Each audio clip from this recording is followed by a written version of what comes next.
3 days, 3 national parks. Let's go. It started with a classic Pacific Northwest send-off, pouring rain and a soggy trip to the airport. A few hours later, we landed in El Paso, Texas, swapped gray skies for desert views, and made our way to White City, home base for the adventure.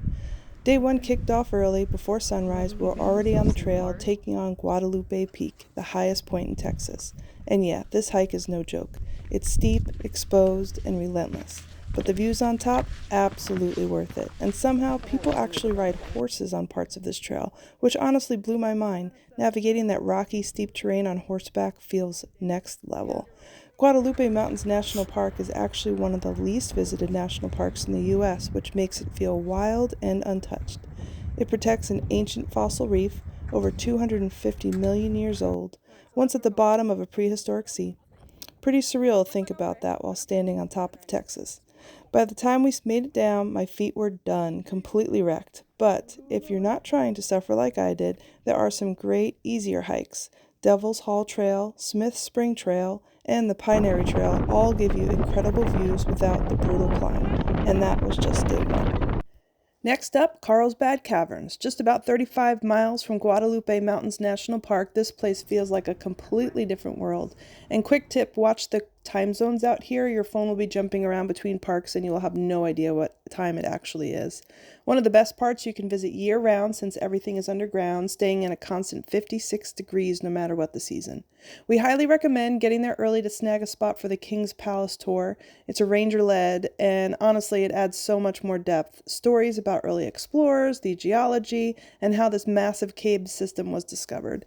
Carlsbad Caverns is home to over 100 caves formed by sulfuric acid dissolving limestone, way different than most caves. Walking through it feels unreal. Giant chambers, wild formations, and spaces so big they don't even feel underground. And yes, somehow you can even grab a snack down here.